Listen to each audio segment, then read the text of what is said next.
हम लोग उस दिन सुने थे कि भगवान हम सबको 3 शक्तियां दिए हुए हैं, यही ना सुन रहे थे? कर्म करने की शक्ति, जानने की शक्ति और मानने की शक्ति। तो कर्म करने की शक्ति हम लोगों में विशेष रूप से है।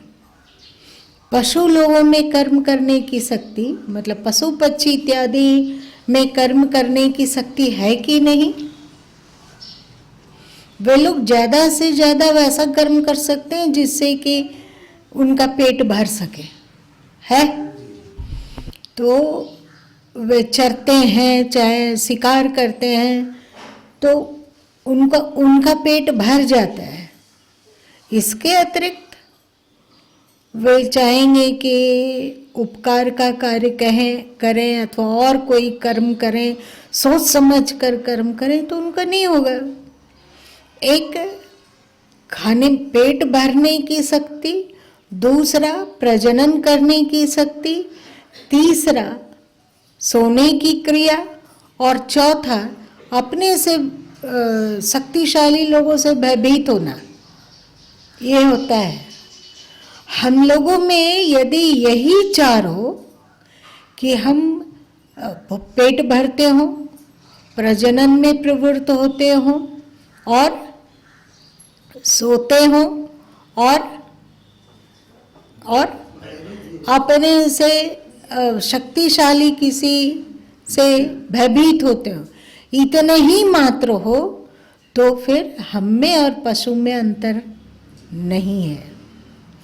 पशु लोगों को मोक्ष क्यों नहीं मिल सकता है? क्योंकि उनमें कर्म करने की शक्ति बहुत सीमित है। वे बस अपना सृष्टि कायम रखने के लिए, जैसे पशु है तो जैसे बाघ है, तो बाघ प्रजाति लुप्त ना हो जाए इसके लिए वे प्रजनन करते हैं, इतने ही कर सकते हैं। वे मर ना जाए इसलिए जीवन निर्वाह के लिए खाना खा लेते हैं। उनका शरीर आराम को भी प्राप्त करे इसके लिए वे सो जाते हैं और अपने शक्तिशाली लोगों से भयभीत भी होते हैं। आपको लगेगा कि बाघ कैसे भयभीत होगा, तो सभी जानवर लोगों का अपना अपना एक क्षेत्र होता है कि नहीं? तो उस क्षेत्र में यदि दूसरा बाघ आता है और वो शक्तिशाली है दोनों बाघ, तो उसको अपने शक्तिशाली बाघ से डर लगेगा या नहीं? आप लोग देखते हैं कि कोई बाघ पर यदि कोई हाथी नाराज हो जाए और उसके एकदम पीछे पड़ जाए और उसको पैर से धकेलना चाहे, उछालना चाहे अथवा दबाना चाहे, तो भागता है कि नहीं भाग? तो ये भय की शक्ति है। पेट भरना जिससे कि वो जिंदा रहे, प्रजनन करना जिससे कि उस जाति का आबाद गति से अग्रसरता बढ़ती रहे, सोना जिससे कि उसको पेट और प्रजनन करने की क्षमता बनी रहे, और अपने से शक्तिशाली लोगों से भयभीत वो बना रहे जिससे कि वो अपने जीवन की रक्षा कर सके, है? इतना ही है। लेकिन विशेष रूप से कर्म करना, जैसे आप लोग अभी सत्संग में सम्मिलित होने का कर्म कर रहे हैं, तो क्या ये पशु पक्षियों में है? नहीं है। किसी भी पक्षी, देखने में वो कितना भी सुंदर क्यों ना हो, शारीरिक दृष्टि से कितना भी वो शक्ति संपन्न क्यों ना हो, उसमें वो कितना ही आराम और सुख से, कोई बाघ शेर अपना मांद में रहता है ना, आराम से पेट भर गया, पैर फैला के चुपचाप सो गया, है ना? तो हम लोगों से ज्यादा शक्तिशाली है, पर वे सत्संग में नहीं आ सकते हैं। वहां भी पैसा कमाना होता है।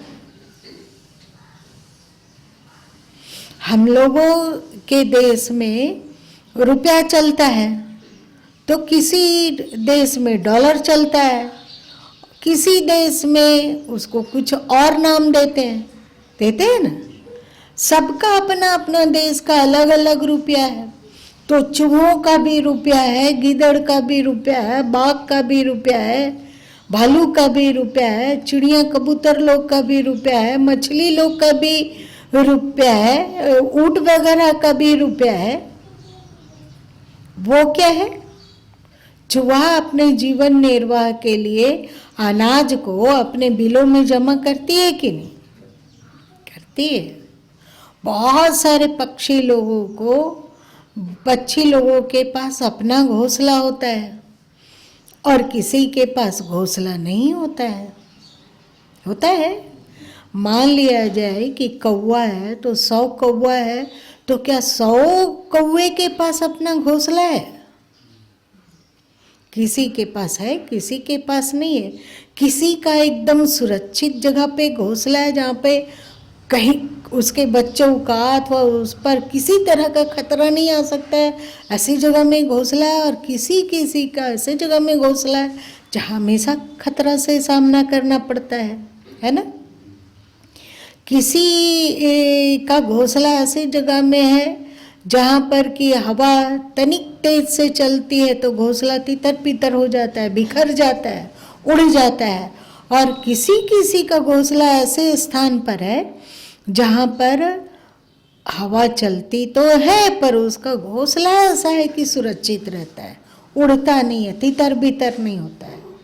तो एक धनी कौवा है, एक थोड़ा गरीब कौवा है ना। एक मालदार कौवा है और एक दरिद्र कौवा है। और किसी को तो ऐसा भी सामान्य घोंसला भी नहीं है। कोयल नहीं, एक ही जाति का हम बता रहे हैं, एक ही जाति। तो उन लोगों में भी सुख, जिसके पास शानदार घोंसला होता होगा, सुरक्षित घोंसला होता होगा, तो वे अपने आप को अमीर समझते होंगे। और जिसके पास सामान्य घोंसला होता होगा तो वो कहते होंगे हम लोग मीडियम परिवार के हैं। आप लोग कहते हो ना। और किसी के पास घोंसला हो ही नहीं, क्योंकि दूसरा कौवा के क्षेत्र में वे जाएगा तो हो सकता है उसको चोंच मार के उड़ा दिया जाए। तो वो अपने आप को समझता होगा कि हम लोअर कैटेगरी के हैं। तो अपने अपने तरीके का सबके पास होता है। बहुत सारे पशु, हिंसक पशु लोग अपने मांद में जितना खाने का है उतना खा लिया शिकार को, फिर वहीं छुट्टा हुआ है। बहुत सारे जानवर ऐसे भी होते हैं जो कुछ जमा नहीं करते हैं, जैसे बाघ, शेर लोग। ऐसा नहीं है कि मांस को खाया और फिर उसको घसीट कर अनिवार्यता अपने मांद में ले जाएगा, ऐसा तो नहीं होता है। ऐसे भी है, लेकिन अमीरी गरीबी सब होता है, सबके पास सुखी दुखी सबके सब होते हैं। पर वे सत्संग में नहीं आ सकते हैं। वे बीजक, गीता इत्यादि को नहीं सुन सकते हैं। हम लोग अपने कर्म को कर्मयोग बना सकते हैं, पर क्या पशु लोग भी अपने कर्म को कर्मयोग बना सकते हैं? नहीं बना सकता है। हम लोग अपने कर्मों को शुभ और शाश्वत की ओर मोड़ सकते हैं, सत्य और सनातन की ओर मोड़ सकते हैं, पर क्या पशु पक्षी कीट पतंगा इत्यादि अपने कर्मों को शुभ और शाश्वत की ओर, सत्य और सनातन की ओर मोड़ सकते हैं? नहीं मोड़ सकते हैं। इसलिए कहा गया कि हम लोगों का जो मानव तन है ये दुनिया का सबसे अधिक बेस्ट शरीर है। कैसा भी जानवर हो, भले ही कोई सर्प मणि विभूषित भी होता है जी हाँ, तो वो बहुत अपने आप को अमीर है मानता होगा, ठीक है कि हम लोगों के पास मनी नहीं है, ठीक है कि मणिधर सर्प जैसा हम लोग संपन्न ना हो, फिर भी हम मणिधर सर्प से भी अधिक, बहुत अधिक श्रेष्ठ है। शास्त्रों में जो कहा गया कि बड़े भाग्य मानव तन पावा, बहुत भाग्य से मनुष्य शरीर मिलता है। आप लोग जो बोले अभी क्या, नर पशु नर नरोत्तम, हाँ, उसकी चर्चा किए।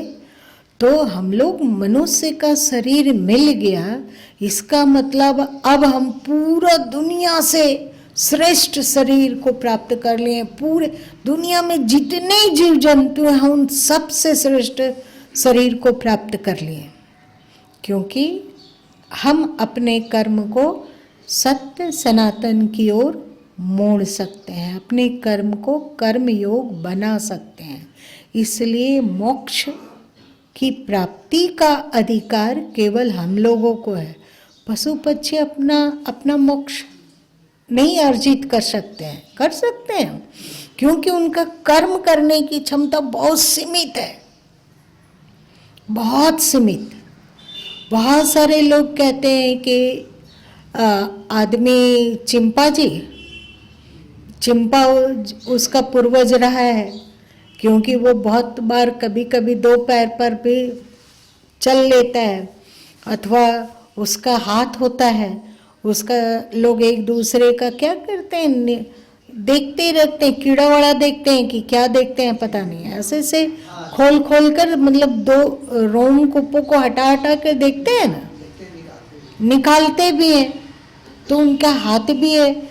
लोग कहता है, मतलब डार्विन जैसे लोग बोलते हैं कि चिंपांजी अथवा बंदर मनुष्य का पूर्वज है, पर ऐसा नहीं है। भले ही हम लोगों के शरीर की तरह चिंपांजी का शरीर लगता हो, वो काला है, रोम युक्त है, और हम लोग उस तरह का रोम युक्त नहीं है ना।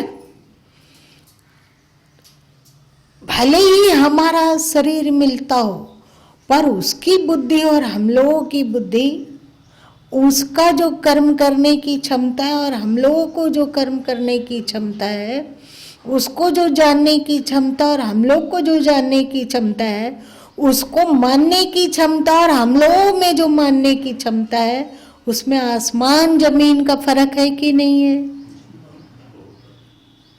तो वो हमारा पूर्वज कैसे होगा। हम लोगों का हिंदू शास्त्र मानता है कि जितने भी जीव जंतु हैं सबको ईश्वर भिन्न भिन्न बनाता है। ऐसा नहीं है कि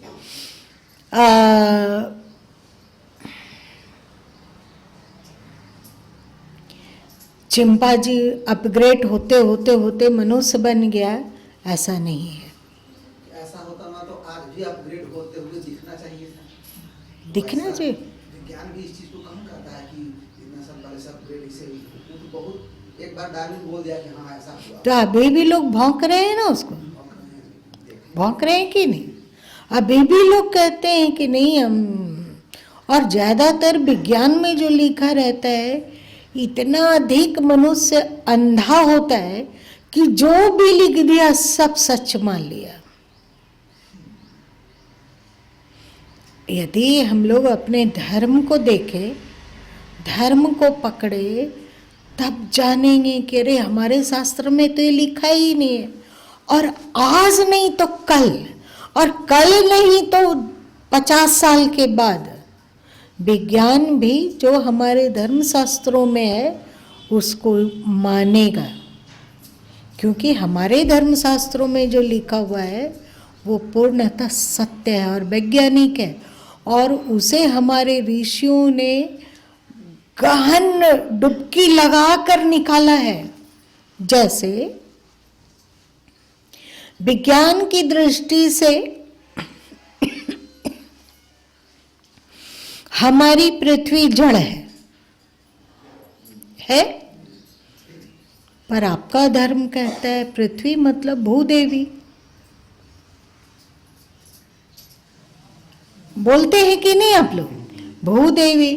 पहले जब आप लोग बच्चे रहे होंगे तो धरती में उतरने से पहले क्या उसका जमीन छूकर सिर पर लगाया जाता था, एक तरह से ये क्षमा मांगा जाता था कि हम आप पर अब चलने वाले हैं, क्षमा करो। आप लोग सुनते हो ना कि पृथ्वी में पापियों का भार बढ़ता है, तो पृथ्वी देवी विष्णु के पास पहुंची और बोली कि प्रभु अब इतने इतने पापियों का भार वहन कर नहीं कर पा रहे हो, कुछ उपाय करो, कुछ करो जिससे कि पापियों का भार हमसे कम हो। ऐसा है ना, तो हम लोग पृथ्वी को जीवंत मानते हैं। आप क्या कीजिएगा, आश्चर्य नहीं है कि कल आपका विज्ञान कहने लगे कि पृथ्वी में बहुत हद तक चेतना है, वैसे ही जैसे पेड़ पौधों में चेतना है वैसे ही पृथ्वी में भी चेतना है। अभी पल्ले पड़ रहा है,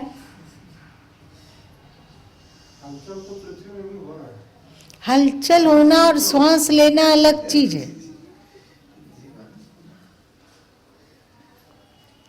हलचल जैसे हम लोग मोटर चलाते हैं पानी वाला तो वाइब्रेट करता है, इसका मतलब ये नहीं है कि मोटर चेतन है ना।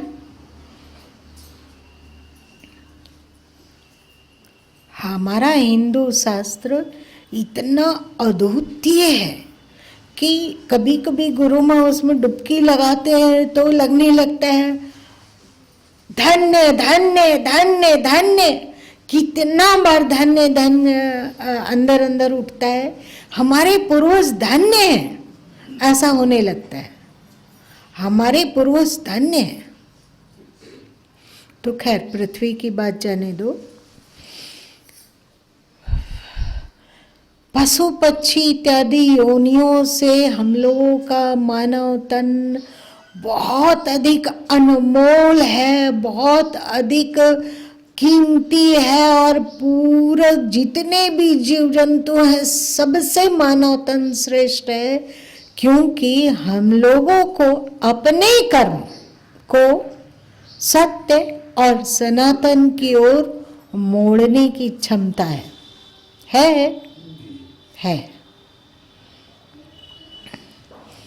अपने कर्म को कर्मयोग बनाने की क्षमता है।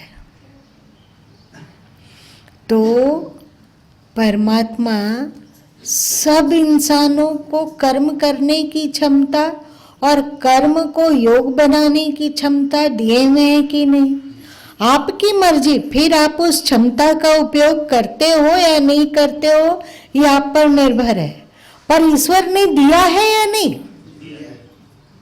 सभी मनुष्यों को, गरीब से गरीब मनुष्य, अमीर से अमीर मनुष्य, सुखी भी मनुष्य को और दुखी भी मनुष्य को, स्त्री को भी और पुरुष को भी।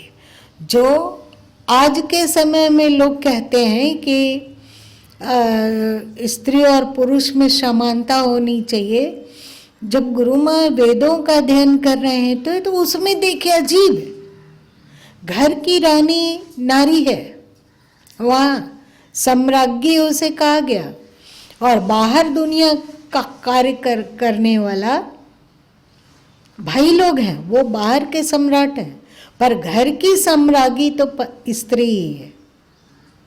ऐसा मतलब बराबर बराबर बांटा हुआ है काम, ठीक है कि तुम बाहरी दुनिया देखो, हम घर की व्यवस्था देखते हैं, तुम बाहरी दुनिया से अर्जन करके लाओ, उसको संभालना और उसको सुरक्षित करना मेरा काम है।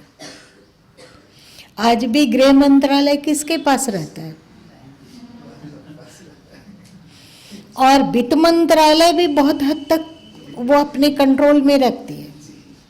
आप यदि खर्च भी करते हैं तो वो आपसे प्रश्न करते हैं कि ये क्यों खर्च किया, भले ही आप अपनी कमाई से करते हो, आप ये क्यों किया, व्यर्थ का पैसा उड़ाते हो। आंख तरेरने का अधिकार गृह मंत्रालय से कोई और हो सकते हैं? गृह मंत्रालय आपका सबको दिया कि ये वस्त्र उद्योग के लिए इतना फंड, रेलवे के लिए इतना फंड, तो वो फंड का उपयोग कर रहा है, दुरुपयोग कर रहा है, उस पर कौन नजर रखता है? गृह मंत्रालय। तो आप पर नजर कौन रखता है कि आप क्या खर्च करते हो? अधिकांशतः होता है। ऐसा क्यों कहा गया है कि स्त्री और पुरुष में समानता है? मतलब ऐसा नहीं है कि स्त्री शरीर अधम है, नीच है, अथवा वो आध्यात्मिकता को नहीं प्राप्त कर सकती, ऐसा नहीं कहा गया। बहुत बाद में ऐसा आया प्रचलन कि स्त्री लोग संन्यास नहीं ले सकती है, आया ना, तब न गुरु मां संघर्ष किए थे, वरना क्यों करते? लेकिन एक समय था, आप उपनिषद पढ़िए तो बृहदारण्यक उपनिषद है, उसमें गार्गी का जनक के साथ संवाद है। गार्गी सन्यासिनी है, गार्गी ज्ञानी है, विदुला इत्यादि स्त्रियां सन्यास ली थी और दोनों को सम्मान आ गया, दोनों को, क्योंकि कर्म करने की क्षमता दोनों में बराबर है। एक बात है, आप कहोगे कि भाई लोग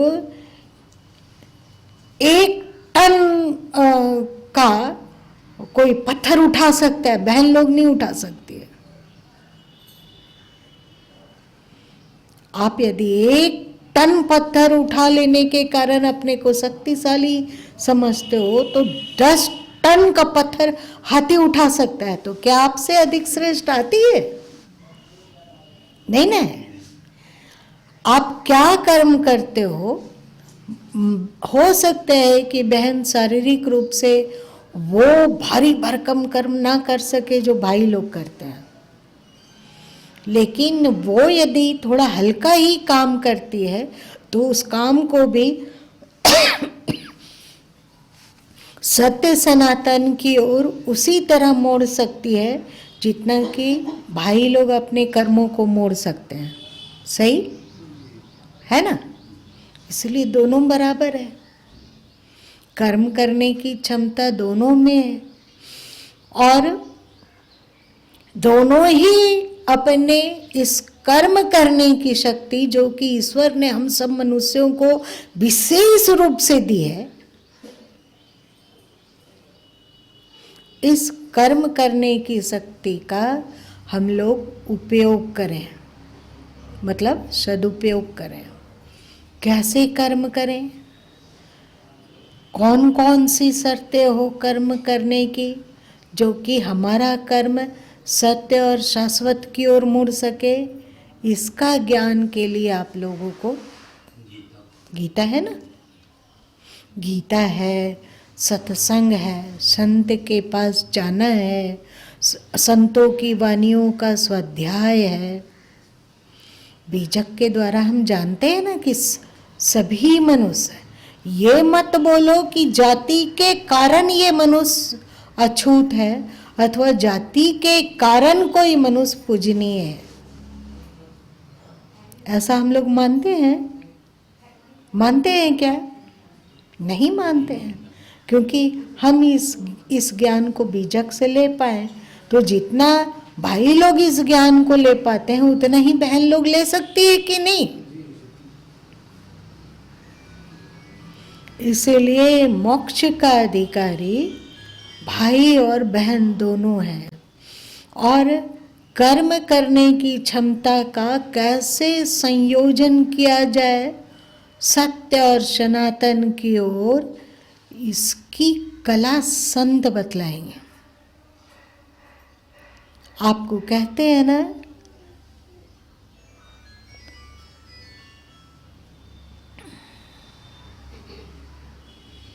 कि कर्म में अकड़ ना हो, मतलब मैं करता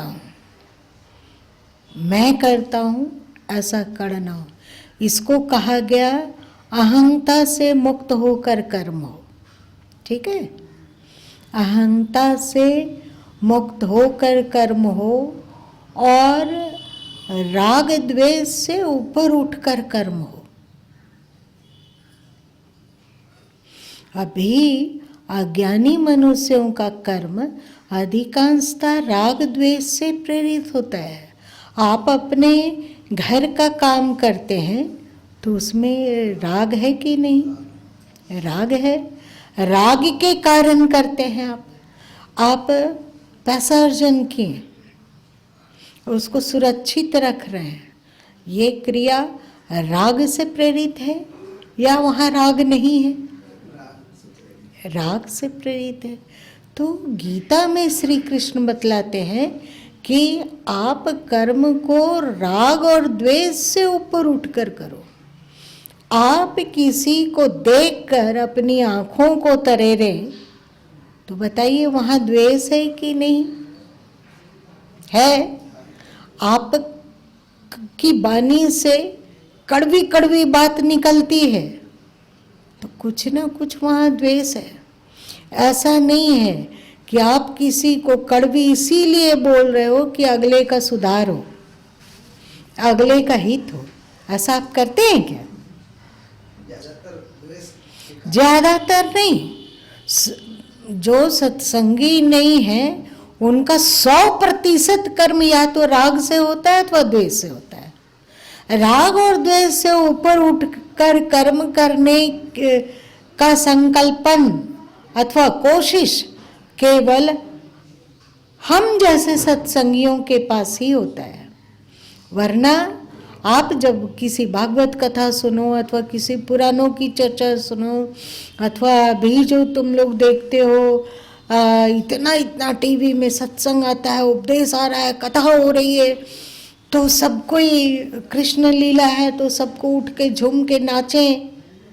कृष्ण लीला में सब कोई झूम गए, कृष्ण भजन में लोग झूम गए, हाथ उठाकर सब राधे राधे कर रहे हैं, हाथ उठाकर हरि बोल कर रहे हैं। पर यदि उनमें राग द्वेष है और अहंगता है तो उनका कर्म सत्य और शाश्वत की ओर अग्रसर नहीं है और उनका कर्म कर्म योग नहीं है। और यदि कर्म योग ना हो तो वो बंधन देने वाला है। फिर उससे बनेगा पाप अथवा पुण्य। पाप बनेगा तो आप दुख भोगोगे और पुण्य बनेगा तो आप सुख भोगोगे, पर शांति को प्राप्त नहीं हो सकते।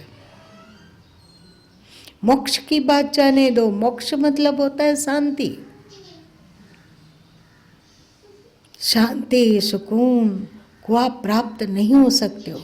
आप कितना भी श्रेष्ठ से श्रेष्ठ कार्य कर लें, जैसे कि दान देना, जैसे कि किसी की सेवा करना, है ना, दान देना, सेवा करना, यदि ये क्रिया भी आप राग द्वेष से मुक्त होकर अथवा अकड़ से मुक्त होकर, मतलब अहंग से मुक्त होकर नहीं करते हो तो ये आपका दान देना, यज्ञ करना अथवा किसी की सेवा करना, ये सब पुण्य हो जाएगा, सदकर्म नहीं।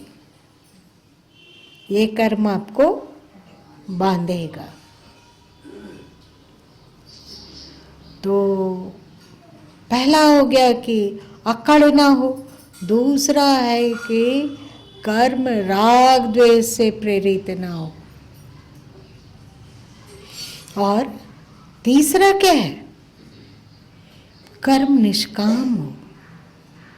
निष्काम मतलब ऐसा नहीं कि हम सेवा कर रहे हैं तो इसके द्वारा जो आप लोग ऑफिस जाते हो वहाँ पर सेवा करते हो ना, तो उस सेवा के बदले आपको पैसा मिल रहा है, तो ये कर्मयोग नहीं है,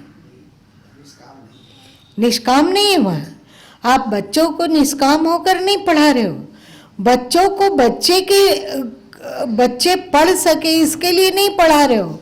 आपकी वहाँ कुछ कामना है कि आपको पैसा मिलेगा, अथवा आप बच्चों को बिना पैसा लिए पढ़ाते हो लेकिन वहां वाहवाही लूटने की कामना है, फिर वो एक साधारण कर्म है। जो गीता में सूक्ष्म सूक्ष्म बातें हैं, ठीक है, इसको, इस सूक्ष्म बातों को आप पूरा गीता पढ़ जाइए, आपको नहीं मिलेगा कहीं। इसका आशय समझकर कोई संत ही इसकी व्याख्या कर सकता है।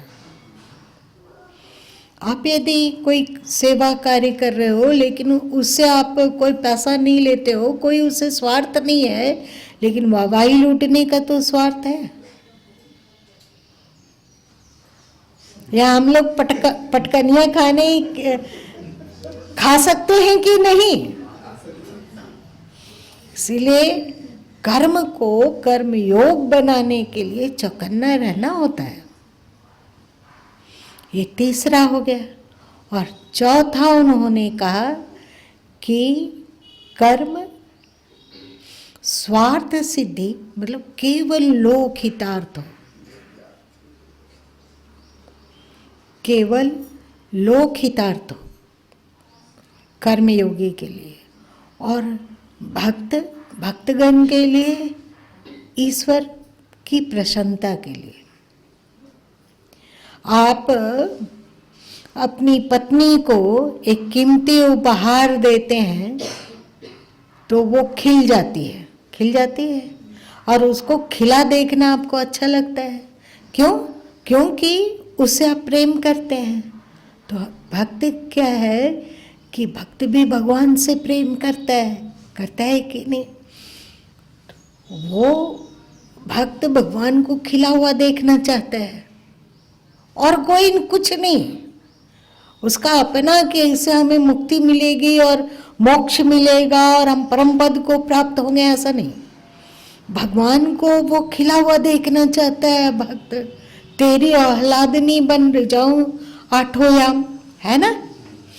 तो वो इन सब कर्मों को, मतलब अकड़ से मुक्त होकर और राग द्वेष से मुक्त होकर और कामना से युक्त होकर कर्म नहीं करता है। कामना नहीं, राग द्वेष से मुक्त होकर, कामना से मुक्त होकर और अकड़ से मुक्त होकर कोई तो करता है लोक हितार्थ और कोई करता है अपने प्रियतम प्रभु की प्रसन्नता है। तो ये चार क्वालिटी जुट गई, हो गया कर्म कर्मयोग। ऐसा कर, इस तरह इन चारों शर्तों को अपनाने की क्षमता हर मनुष्य को भगवान दी है, स्त्री और पुरुष सबको। कोई तो इस करने की क्षमता, मतलब कर्म को कर्मयोग बनाकर भगवान का प्यारा बन जाता है। इसमें एक और बोले, उस कर्म करने में भी आसक्ति, अच्छा ही कर्म करने में आसक्ति, जो ऐसा कर्म करने में आसक्ति क्या होगी? वो तो देख रहा है कि इससे भगवान खुश होंगे। उस कर्म से अगर कोई दूसरा कर्म में भगवान ले गए तो वहाँ भी वो खुश, उसी कर्म को ईश्वर के प्रसन्नता के अनुरूप बनाकर वो उसको पेश कर देगा। संसारी मनुष्य लोग को कर्म करने में आसक्ति होती है, पर जहाँ ये चारों क्वालिटियाँ हो वहाँ कर्म करने में आसक्ति नहीं होगी। उसका तो होता है राजी हम उसी में जिसमें तेरी रिजा है, या भी वाह वाह है और वाह भी वाह वाह है। कर्म करने की ये क्षमता केवल मनुष्य को है, इसलिए मानव शरीर संसार के सभी जीव जंतुओं के शरीर से अधिक कीमती है। और ये सर्वाधिक कीमती शरीर को हम लोग पा चुके हैं कि अभी पाना बाकी है? पा चुके। इतना कीमती, और वो तरह के जीव जंतु हैं धरती पर, शायद अगिनत तरह का, उन जीव जंतुओं में से सबसे अधिक श्रेष्ठ शरीर को हम लोग पा चुके। अब बताइए, अभी आपका यदि थोड़ा सा कमजोर अथवा पुराना दुराना कपड़ा हो, गंदा कपड़ा हो, गुरु माँ बाहर बैठे हों, तो आप लोग कहते हो कि हम लोग यहीं बैठ जाते हैं ना, और बिना चटाई लिए, बिना कोई आसन लिए आप लोग जमीन में बैठ सकते हो ना।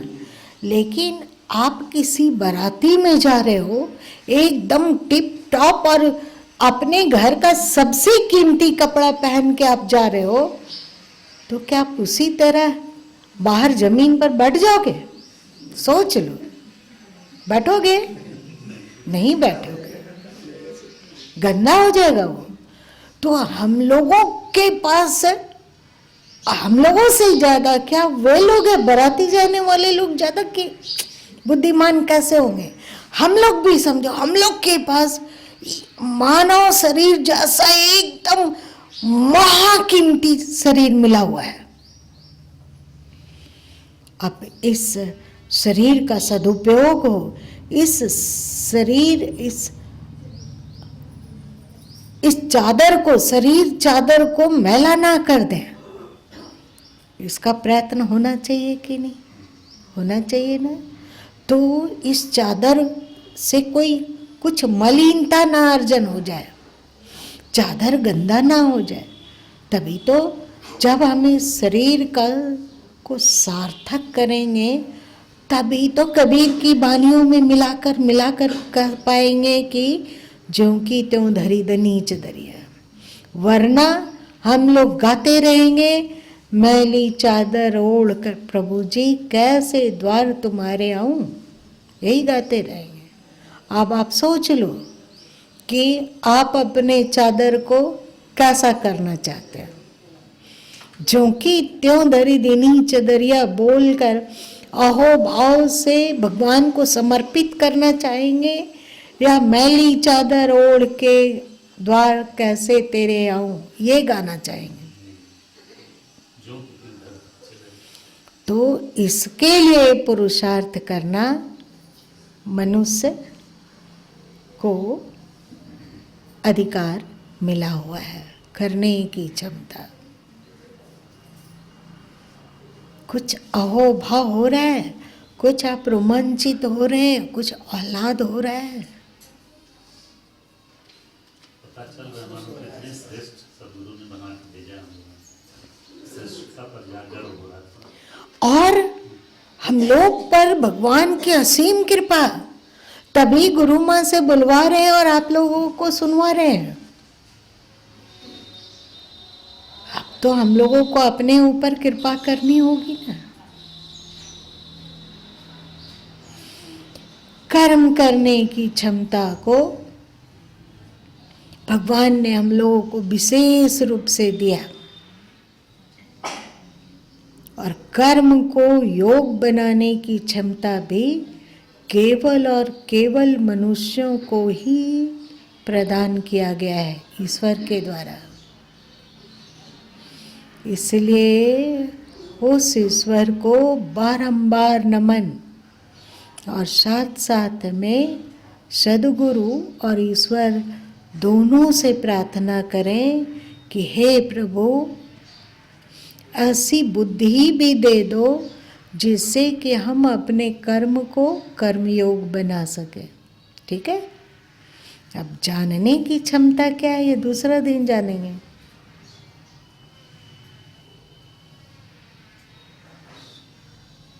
मेरी बात को समझे।